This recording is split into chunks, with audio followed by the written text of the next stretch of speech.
KB. Alhamdulillah. Nah, di PD. Bos, cek apa di sana kapan? Setelah sudah kepencet nyari HP 10 menit gitu. Detik beren.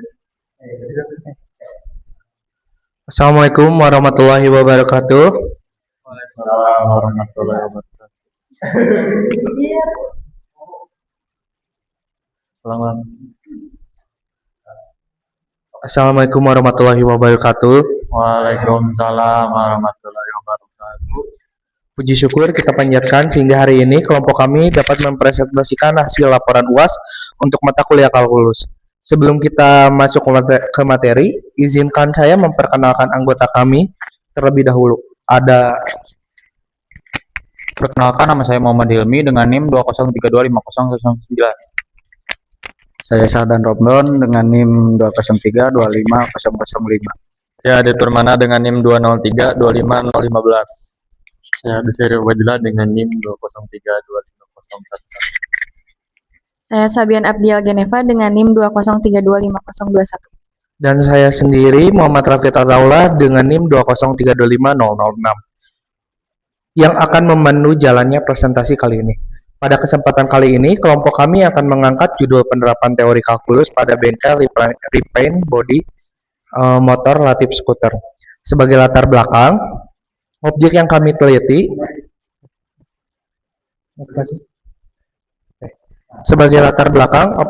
teliti adalah usaha repaint motor Latif skuter yang berlokasi di Cibogo 69, Leuwi Gajah, Kota Cimahi. Usaha ini didirikan dan dikelola langsung oleh Kang Rian Kustiazah sejak tahun 2020 lalu. Melalui wawancara langsung di lokasi, kami mengamati salah satu proses krusial, yaitu akumulasi ketebalan lapisan cat pada bodi motor. Disinilah teori kalkulus masuk. Dalam presentasi ini, kami akan membedah bagaimana konsep deret geometri Tahingga dapat diterapkan secara nyata untuk menghitung perbandingan total ketebalan maksimum dan efisiensi bahan antara penggunaan jenis cat fast dry yang cepat kering dengan cat slow dry yang lambat kering berdasarkan rasio penguapan solventnya. Untuk mempersingkat waktu, mari kita langsung masuk ke pembahasan materi yang pertama mengenai landasan teori deret Tahingga yang akan dijelaskan oleh rekan saya. Oke, masuk dulu aja ke profil usahanya. Next, materi ini di profil usaha. Latif Skuter merupakan usaha spesialis jasa repaint body motor yang didirikan oleh Mas Rianto Setianza dan telah beroperasi sejak tahun 2020. Bengkel ini berlokasi sangat strategis di kawasan Leuwi Gajah, Cimahi, dan berfokus pada restorasi estetika kendaraan roda 2. Mas Rian mempunyai satu karyawan tetap yang bertugas melakukan pengecatan dari awal hingga siap pakai. Sedangkan Mas Rian lebih berperan dalam pendataan, request warna, dan pengatur jadwal pengecatan sesuai keinginan konsumen. Next, langsung ke hasil wawancara. Berdasarkan hasil wawancara, sistem pelayanan di Latif Skuter menggunakan sistem antrian berbasis booking per minggu. Proses pengerjaan diawali dengan kedatangan konsumen untuk dikonsultasi mengenal bagian tubuh motor yang akan dicat. Setelah itu, bodi motor dibongkar dan pihak bengkel akan memberikan rekomendasi warna serta pilihan kualitas cat.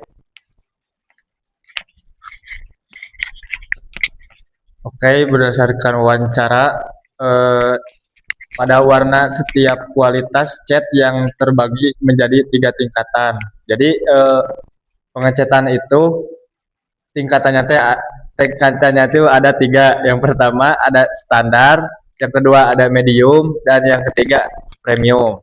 Untuk proses pengecatannya yaitu disesuaikan dengan kebutuhan konsumen melalui 2 metode. Yang pertama ada fast dry atau pengeringan cepat, yaitu membutuhkan waktu sekitar 30 menit. Yang kedua ada slow dry atau pengeringan lambat yang membutuhkan waktu minimal 6 jam. Waktu pengeringan ini berlaku sama baik untuk bidang komponen berukuran kecil maupun besar. Nah, yang tadi. Nah, jadi untuk di sini eh, jadi pada pengecatannya itu disesuaikan dengan kebutuhan konsumen. Bila konsumen ingin cepat biasanya atau yang ditunggu pengecatannya biasanya melalui chat fast dry, yaitu waktunya sekitar 30 menit. Tapi kalau konsumennya santai atau motornya itu dititipkan, itu bisa memakai cat slow dry atau pengeringan yang lambat, yaitu waktunya paling minimalnya itu 6 jam. Oke, next. Lalu tantangan teknis utama dalam proses pengecatannya yaitu estimasi waktu kering pada bodi motor yang sudah disemprot. Terkadang montir mengestimasi waktu kering pada bodi motor yang sudah dicat melalui intuisi dan perkiraan visual. Cat yang terlihat kering pun bisa saja sebenarnya masih basah. Apabila menunggu dengan rentang waktu yang cukup lama, pekerjaan menjadi kurang efisien. Nah, jadi tantangannya itu kadang dari tahap pengeringan. Jadi yang dikira pengeringan itu sudah kering, padahal masih basah, seperti itu. Next. Melanjut ke materi berdasarkan slide sebelumnya, kita sudah membahas bahwa yang dihitung tuh yang paling umum, laju pengeringan pada cat. Nah, sini kita punya satu studi kasus yang paling umum. Berdasarkan hasil wawancara yang tadi, jika dalam satu proses pengecatan cat fast dry yang cepat membutuhkan waktu jeda penguapan, misal kita ambil selama 10 menit. Pada fase berikutnya, waktu jeda menyusut secara konsisten menjadi setengahnya, yaitu 2/3 dari fase sebelumnya karena sifat cat yang cepat mengeras. Next. Kita bisa lihat di sini. Kita pisahkan dulu kan tadi buat si laju 10. Untuk rasionya itu ada 2/3. Nah, kita gunakan rumus S hingga sama dengan A per 1 min R. Lalu kita masukkan yang tadi yang A sama R ini sesuai rumus atau ada di atas dari 10. Karena contohnya 2/3 itu di bawah. Kenapa bisa dapat satu ini dapat dari rumus ini. Nah, kita lanjut ke yang selanjutnya. Nah, di sana kan sudah dihitung. Ini kan 10 per 1 kurang 2/3. Di sana sudah ada 10 per 10 masih tetap 10, nggak ada pengurangan dan apa. Nah, di sana kan di bawah ada 1/3. 1/3 itu pengurangan dari 1 dikurang 2/3. Nah, ini dikurang ini hasilnya jadi 1/3. Nah, dilanjut lalu ke bawah kan. Nah, ini diputar dibalik dulu. Jadi hasil itu bukan 1/3, jadi 3/1. 3/1. Jadi 3/1 berapa? Hasilnya 3. Nah, hasilnya tuh jadi 10 kali 3, hasilnya berapa? 30. Jadi sesuai yang kayak tadi, yang hasil perhitungan dari awal yang sebelum latar belakang yang hasil wawancara.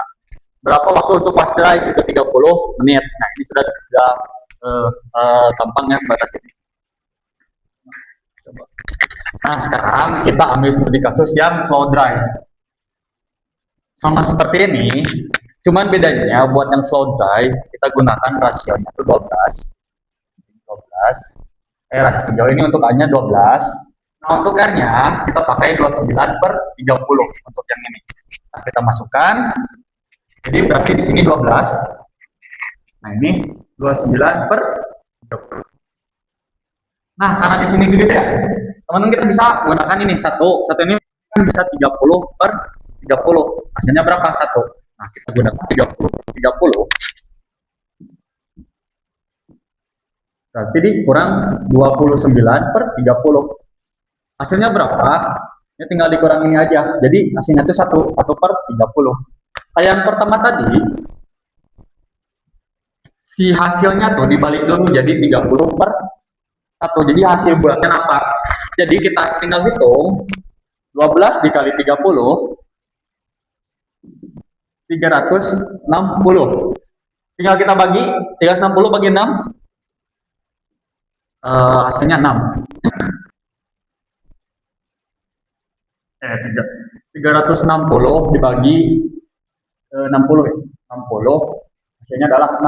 Nah, jadi ketahuan buat si hasil ajakannya tuh buat yang slow dry kita ambil rasio yang tadi hasilnya tuh 6 jam. Sekarang melanjut ke bagian yang kesimpulan. Sekarang kita masuk ke bagian kesimpulan. Di tengah ramainya tren modifikasi Vespa saat ini, kendala utama di UMKM Latif Skuter adalah masalah manajemen waktu. Selama ini, proses pengeringan cat di sana hanya dikira-kira pakai insting, sehingga waktunya tidak pasti. Untuk masalah tersebut, kami memberikan solusi dengan solusi akademis dengan menggunakan rumus kalkulus, tepatnya teori deret hingga. Lewat rumus ini, kami berhasil menetapkan standar waktu pengeringan yang pasti dan mutlak, yaitu 30 menit. Hasilnya terbukti sangat efektif. Penerapan standar waktu ini sukses merapikan sistem antrian mingguan dan membuat operasional bengkel jadi jauh lebih efisien. Matematika bisa memberikan solusi yang sangat nyata untuk kemajuan UMKM. Baiklah, rekan-rekan sekalian, kita telah melihat bagaimana sebuah teori matematika murni seperti deret geometri Tahingga ternyata dapat diterapkan secara praktis pada industri rumahan seperti bengkel repaint bodi motor, Latif skuter. Melalui pemadelan tadi, kita bisa menarik kesimpulan penting bahwa pemilihan jenis cat baik fast dry maupun slow dry bukan sekedar masalah waktu pengeringan di bengkel kanurian, melainkan penentuan efisiensi ketebalan lapisan bahan berdasarkan rasio konvergensi kalkulus yang sudah kita hitung bersama. Hal ini membuktikan bahwa kalkulus hadir sebagai solusi nyata dalam pengoptimalan efisiensi dan kualitas di dunia kerja. Jika sudah cukup, saya mewakili seluruh anggota kelompok kami pamit undur diri. Mohon maaf apabila ada kekurangan atau kesalahan kata selama penyampaian materi tadi. Terima kasih banyak atas perhatian dan waktu yang diberikan. Wassalamualaikum warahmatullahi wabarakatuh.